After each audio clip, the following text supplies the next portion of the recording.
Magandang araw sa atin lahat mga kababayan, saan man panig kayo ng daigdig naron. Dito na naman tayo sa another episode ng ating vlogs, Badong Rattles po, straight from Iloilo City. No? Narito pa rin po kami sa Iloilo. Yan. Pag-uusapan po natin to. Pag-uusapan po natin, ito po, no, yung pong si Pulong Duterte ay binanatan po itong si Montulfo. Bakit po niya binanatan? I-invento na naman tong si Montulfo ng kung ano-ano, no? Masyadong fertile ang imagination. Uy, thank you very much muna kay Ma'am Jennifer Logoshi. Try to send you basta matsyempoan kita na live. Ito lang ang pwede kong itulong sa inyo, solid dides. Thank you very much po, Madam Jennifer Legoshu, na nagbigay sa atin ng 250 pesos na pangkape. Ayan. So, binanatan po yan ni Pulong at saka binanatan din po ni Attorney Torion, ang tumatayo pong abogado ni Senator Bato. Ito pong hindi na pala sekretary, si Ombudsman Remulla. Sabi po ni Torion, dahil sa mga mali-mali, baka ipa-ombudsman po si Ombudsman Remulla. Yan po ang mga pag-uusapan natin at marami pang balita. Pero bago yan, kung bago ka pa lang dito sa ating channel, mag-subscribe ka na. Dahil ito lang ang tanging channel. May pinapanigan, una sa balita, huli sa impormasyon.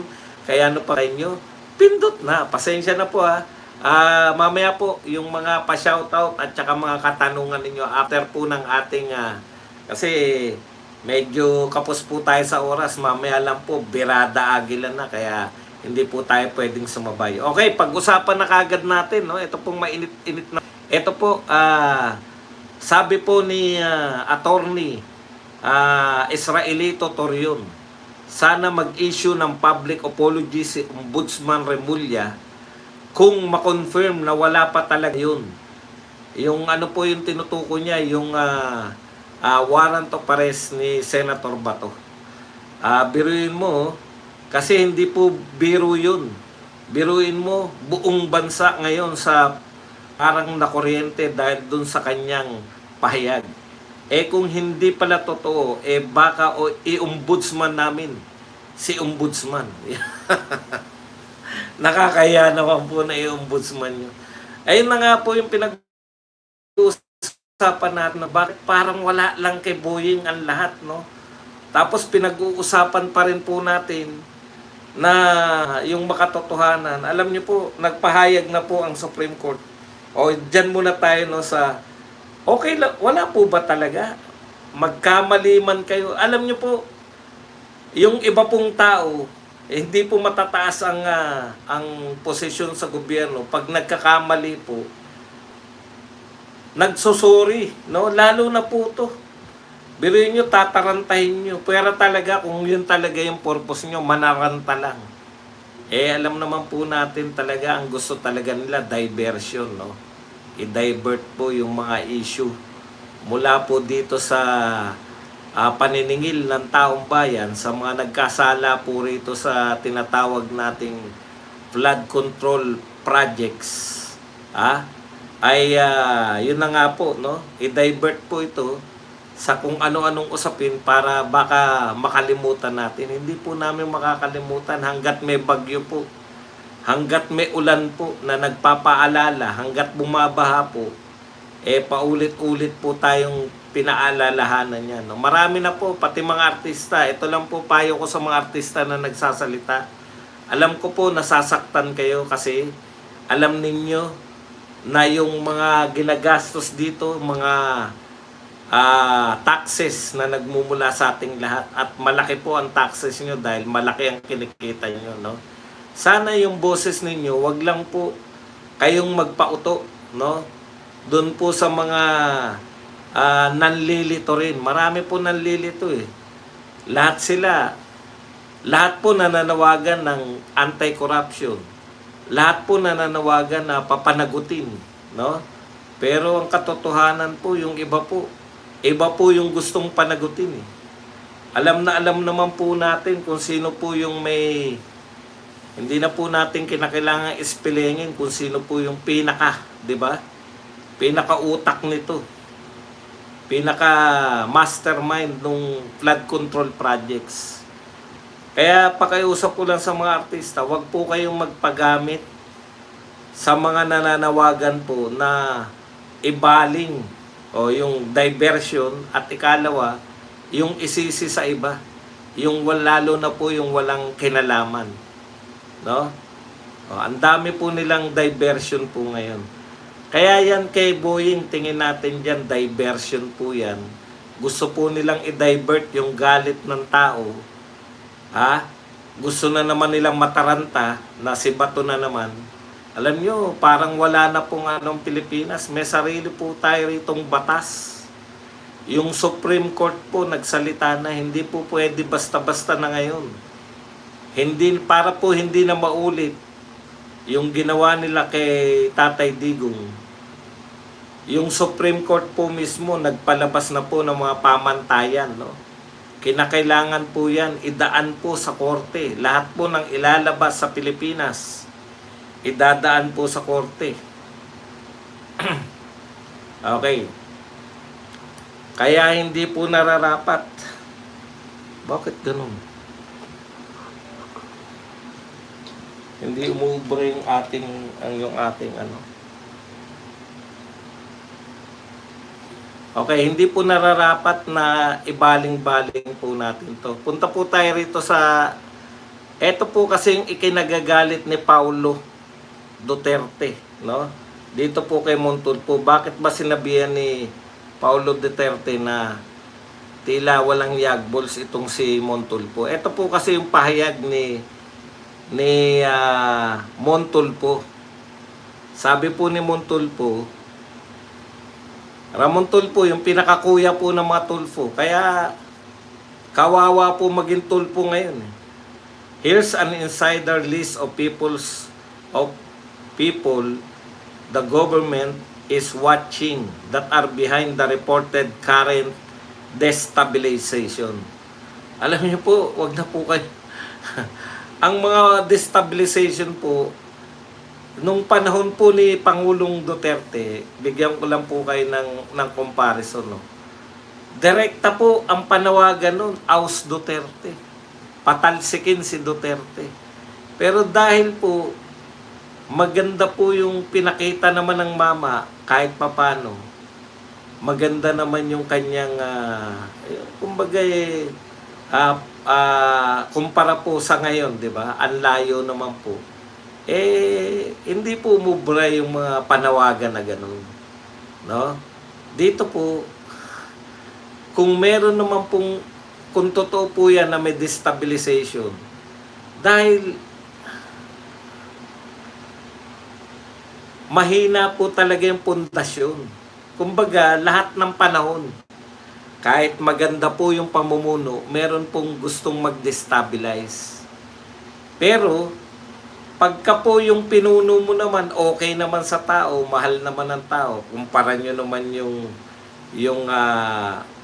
rating, di ba? Alam ko si Tatay Digong papalapit sa pagtatapos ng kanyang termino, tumataas pa yung rating. Okay.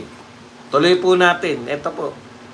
Here's the insiders list of people the government is watching that are behind the reported current destabilization. Romeo Pocis, Orly De Leon, mga dating general po to, ha. Benjamin Magalong for confirmation.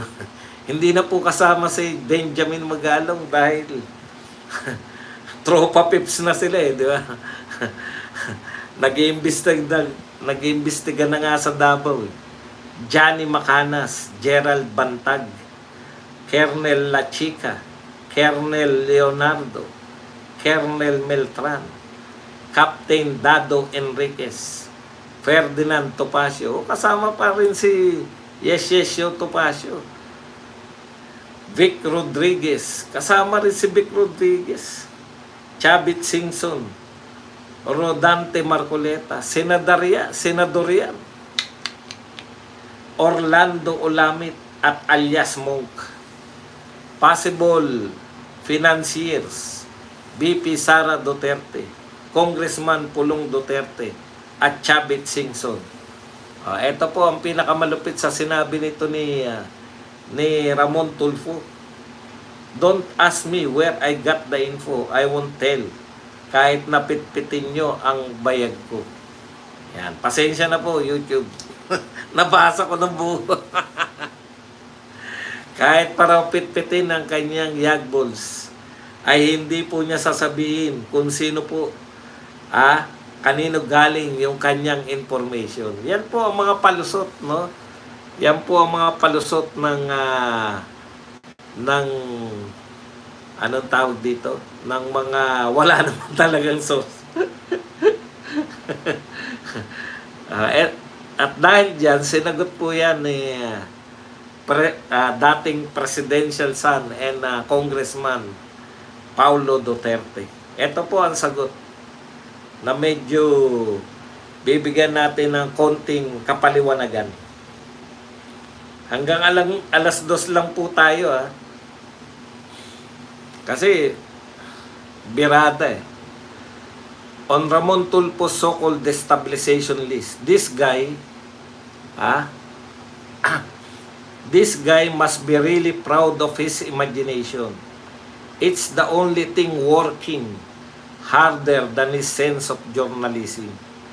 If this so-called list is his version of insider intelligence, then the only thing that needs confirmation is whether he still knows the difference between facts and fiction. Ayun. So ang pagbibintang po o yung buwelta po ni Pulong dito po ko kay Montulfo ay ito pong mga listahan ni Montulfo ay direkta, sabi po ni Pulong, ito po ay yung pong imagination lamang, galing lang po sa imagination nitong si Montulfo. Ito po yung punong Tulfo, ito po yung kuya Tulfo, kuya ng lahat ng Tulfo, ang pasimuno ng lahat ng pagsikat ng mga Tulfo. Okay, tuloy po natin.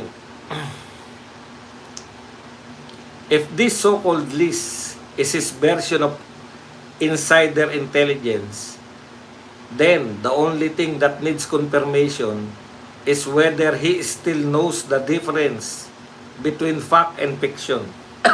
Okay. Kung totoo po,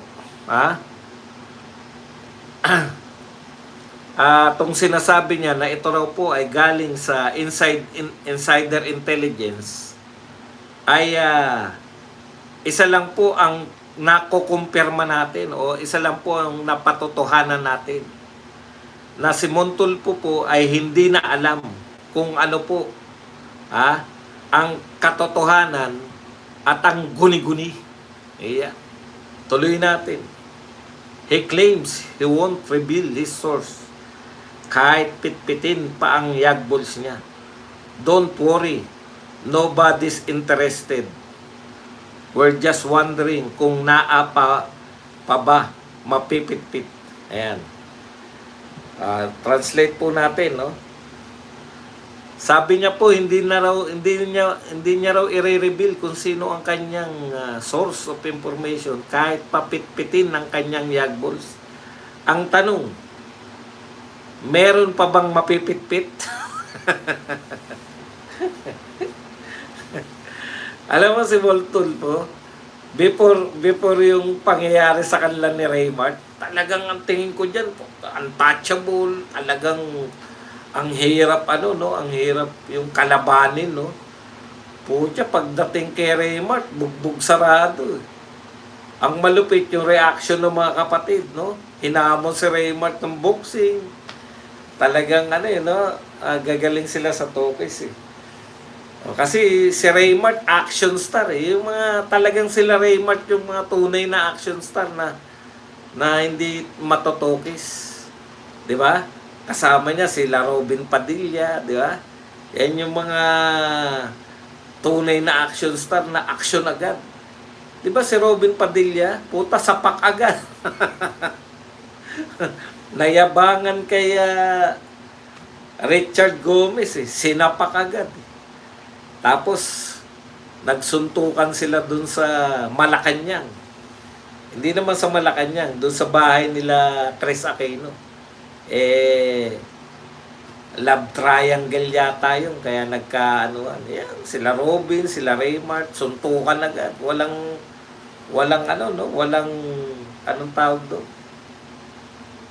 Walang mga hamon-hamunan. Suntukan agad. Okay, tuloy po natin. Pitpit sa imong kaugok, wamang kay itlog dong.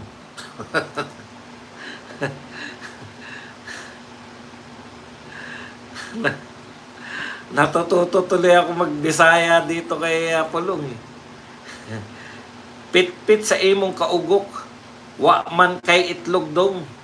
Gibukbok ra gani gaog babae istoryahi. Ayan. Parang ang pagkakaintindi ko rito, nabugok nang yung itlog. Dong kasi, di ba? Para kang babae kung mag-istoryahi. Di ba? Tama ba?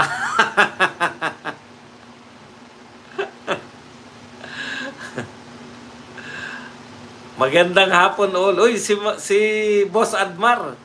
Pinasok tayo ni Boss Admar. Welcome sa Badong Aratilis, Boss Admar. Yan. Ewan ko kung tama translation ko. Bugok na raw yung itlog ni Montulpo. At saka, para raw siyang babae kung magkwento ba. Natadong. Baka gusto mong hawakan yung yagballs ng Rottweiler ko sa bahay, Dudong. Ayan po, no? Baka gusto mo naman daw hawakan, papahawak. Tama ba? Dinalaw tayo ni Boss Admar eh. Okay. Papahawak niya na lang daw yung yagballs ng kanyang aso. Kay Montulpo. This guy has made a career out of gossip, package as courage, but this time is gone full fantasy. Name-dropping people, inventing plots, and pretending is part of some spy thriller. Ayun. Panay imagination, chismis, na pinackage niya po yung chismis. Nagkaroon yung buong karir daw ni Montulpo ay chismis lang na ipinagkakamalan natin o maganda lang po yung pagkakapackage ng pagiging chismoso niya na napapalabas niya yung kanyang mga chismis ay katapangan. Yeah. Okay. At madali po siyang yung nag-iimbento ng mga kwento. Mahilig po siyang magsasalita, mag-name drop ng mga tao, at mahilig po mag-imbento ng mga kwento na akala mo ay lagi siyang parte ng spy thriller na pelikula. Kita mo naman. Akala mo kung sa bagay, no? Kung magsalita kasi yung mga tulpo, kala mo yung insider information nila, kala mo parte talaga sila ng ng mga talaga sila, yung mga anong tawag dito, spy, mga CIA. Pati mo gano'n yung mga James Bond. Ayan. Yung mga tipong Mission Impossible, parang parte sila ng mga pelikulang gano'n. The only destabilization happening here is in his grip on reality, as if this Bangag administration even needs a coup. It's already in the final stage of self-destruction. Ayan. So yung mga sinasabi niyo po na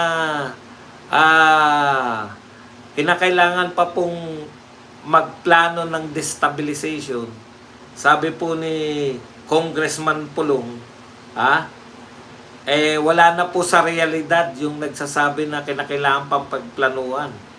Dahil hindi na raw po kinakailangan nga na magkaroon ng mga kudita, no? Yung mga militar para dahil ang gobyerno natin ngayon ay nagse-self-destruct na ayon po kay Pulong Duterte. Okay. I also heard sumisip-sip ka raw sa administrasyon dahil gusto mong ma-appoint na special envoy to China. Gaano katotoo? Ay hindi, meron pa pala. Eto pa pala, malaki siguro tinatanggap nito kay Bangag. At kahit ano-ano na lang ang lumalabas sa bibig niya. Laos na nga, sinungaling pa. Aray, ang sakit naman ng salitan laos. Huwag naman ganung salitaan. Tinatamaan kami. Tinatamaan kami. Tinatamaan kami sa salitang laos eh. Wala namang lausan. Opo, Ma'am Lorela Gutierrez, narito po ako sa Iloilo.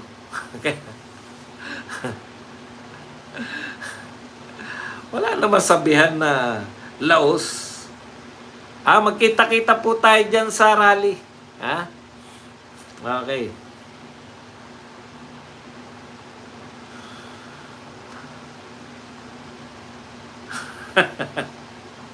Sasama rin ako sa November 30, syempre. Tsak, meron tayo. I also heard, gaano katotoo, Dudong, na ikaw ay nagsisip-sip para maging envoy ng China. Dudong Moon, you want attention, you got it. But next time, try using truth instead of testosterone. Sana naman daw kung magpapapansin ka, ay maging totoo ka sa mga sinasabi mo. Dudong Moon. Yan po ang mga pahayag nito ni Representative Pulong Duterte dito po sa kanyang mga expose di umano ng mga destabilization. Alam nyo, tama yun no? Lantad naman po yung mga tao na yan. Hindi naman po ano yan naririnig po natin yung mga pangalan pong binanggit ni Montol po. Hindi naman po kinakailangan niya anong tawag doon? Hindi po kinakailangan niya ng yung malaliman pa yung insider information. Lahat naman ng binanggit mo nagsasalita po sa rally yan na nananawagan na pababain yung ating mahal na pangulo ngayon. Kaya ang point lang dito, lahat ng binanggit mo hindi na kinakailangan ng paninira mo na lang yan. Hindi naman sila alam mo yung mga yung lihim na mga kudita. Karamihan po yan lihim. Kahit po yung mga nagdaang kudita, tsaka na lang natin sila nakikilala, di ba? Pag nasa process na. Ito pong mga tao to, lantad po to, nagsasalita sa mga rally. Yung iba, senador pa. Yung iba, mga kaalyado pa ni Tatay Digong. No? Kaya, tapos, mga sikat na ini-interview ngayon, yan sila.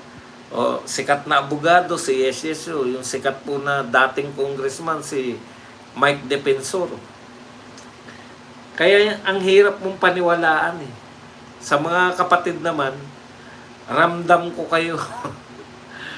Mukhang ano kayo ngayon, mukhang nakakahiya. Mukhang nakakahiya yung maging apelyido Tulfo ngayong mga panahon na to. Okay, punta po tayo dito sa mga ibang mga tweets.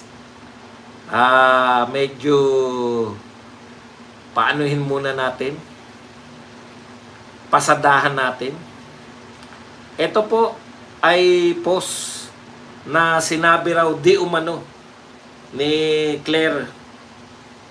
Alam niyo naman si Auntie Claire. Sabi po ni Auntie Claire, kaya walang nakitang sirang flood control sa Davao kasi wala pang baha.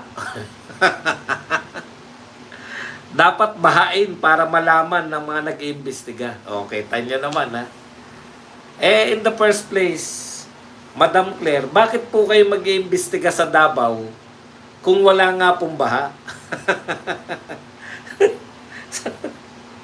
Di mo ba? Samantalang, napakarami nung tinutukoy yung sinasabi na ghost project. Bakit hindi po yun yung unahin nila magalong? Doon naman nagre-react yung mga taga Davao at mga supporter ni Pangulong Duterte. Bakit nyo inuuna yung Davao samantalang napakarami nung kitang-kita na ng mga tao? Tignan nyo po yung mga nakakasuhan nyo o yung pinag-uusapan. Preliminary pa rin pala hanggang ngayon. Hanggang sa kasalukuyan, preliminary pa rin pala yung inabot ng mga kaso sa taga Bulacan. Bulacan pa rin po. Ang ginagawa nyo kasi, baka maka-spot kayo. Alam nyo, yung timing, di ba? Yung timing kasi ganito. Hoping, malakas yung bagyo. Ako, nababasa ko yung ginagawa nila. Hoping po, na yung bagyong yung nauna kay Uwan, sino na nga yun? Tino. O yung bagyong si Tino, hoping na sobrang lakas nun, umabot sa Davao, naroon sila magalong. Doon sa kalagitnaan, di ba? Kung babaha sa Davao, naroon sila, makakapag-video sila, makakapag-picture sila, na bakit mataas ang baha, ganun. Pero sinawing palad sila. Kaya nagmumukha po silang nanghuhuli ng gagamba. Di ba? Yung mga picture ni ikaw naman, wawa pula, wag mo na ulitin yung joke na ganyan. Nauna daw kay Uwan si Zero. Yun yung problema Ina-anticipate nila na baka may makita sila na kapalpakan, baka bumaha. Kaya sila naroon O ngayon po, hiyang-hiya sila, wala sila. Nakakahiya po sila, mahihiya po sila na maglabas. Ano ginawa nila Magalong? Si Magalong pa naman, nakakaya Magalong. Alam mo, Magalong, marami na prostrate sa'yo. Kasi daming bilib sa tokis mo. Boy tokis ka rin pala. Boy tokis ka rin pala. Ha? Di ba? Bigla tuloy nagbalik sa mga alala natin. Ano nga ba yung mga sinabi ni Magalong na expose? Meron ba talaga? O natokis lang tayo ni Magalong? Okay. Ganda ng sinabi mo, Auntie Claire. Kaya wala nakitang sirang flood control sa Davao kasi wala pang baha. Dapat bahain para malaman ng mga nag-iimbestiga. Okay. Parang sinabi mo na matibay talaga. Di inamin mo rin na matibay mga ginawa nila ron.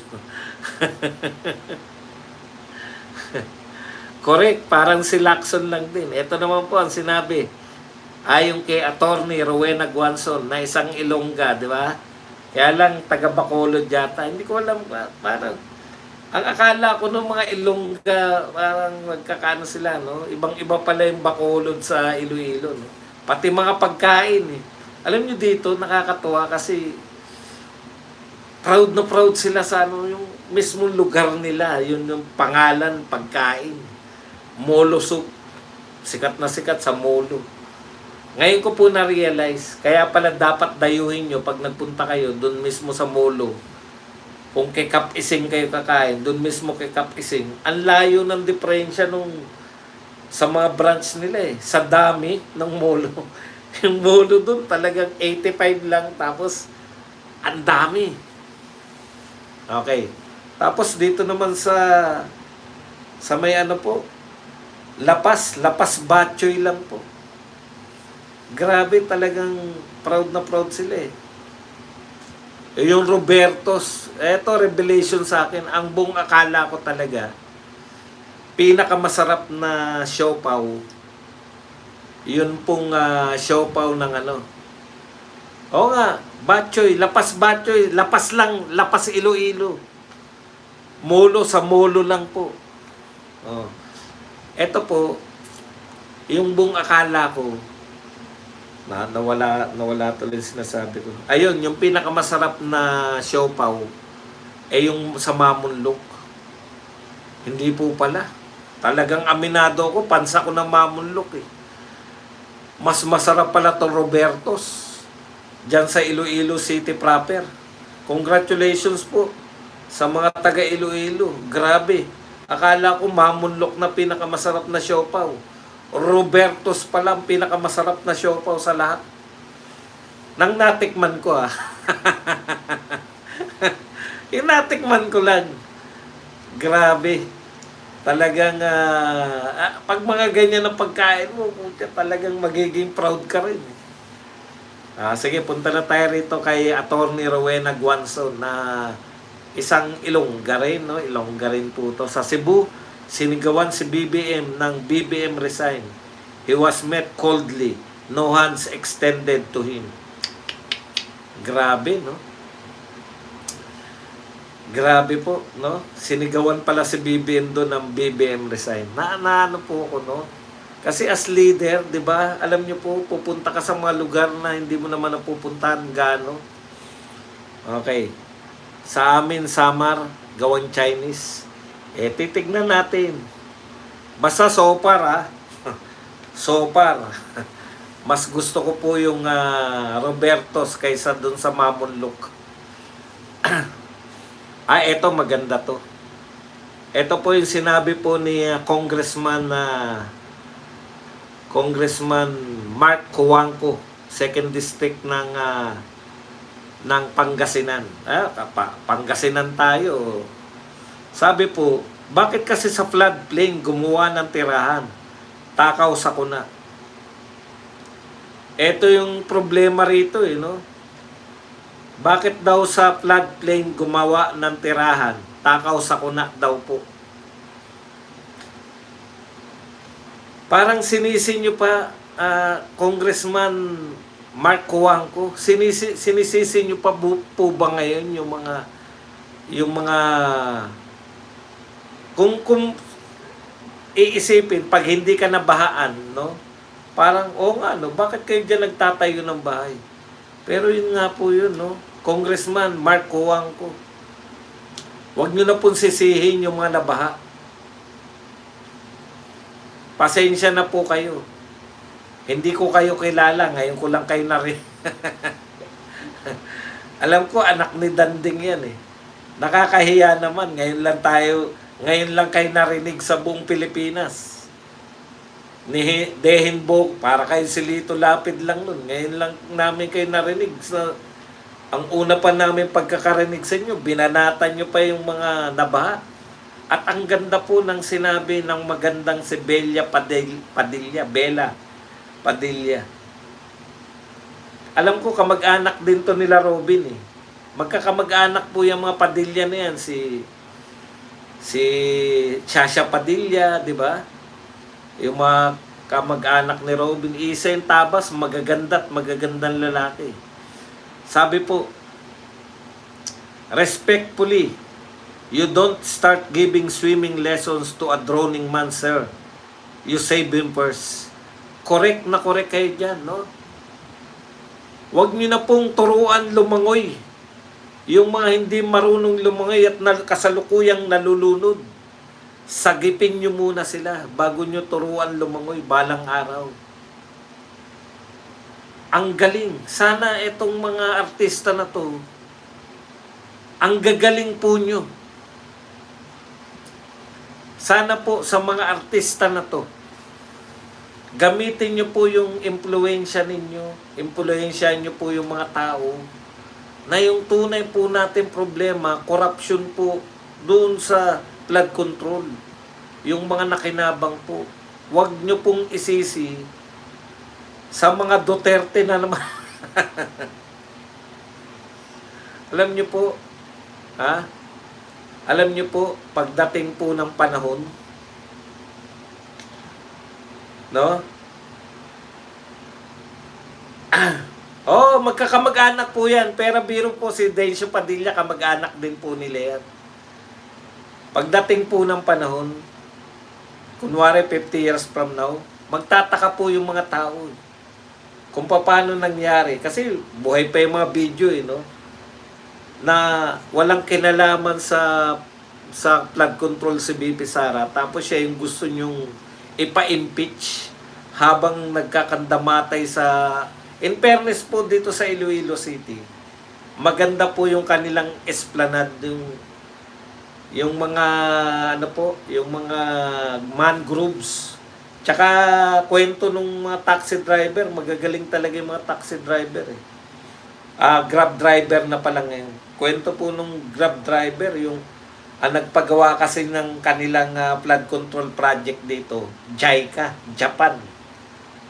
Sana Japan na lang pala natin pinagawa lahat, no? Bayaran na lang natin yung Japan. Baka mas tipid pa no? Kasi wala lagay-lagay yun. Hindi ka lalagyan ng Japan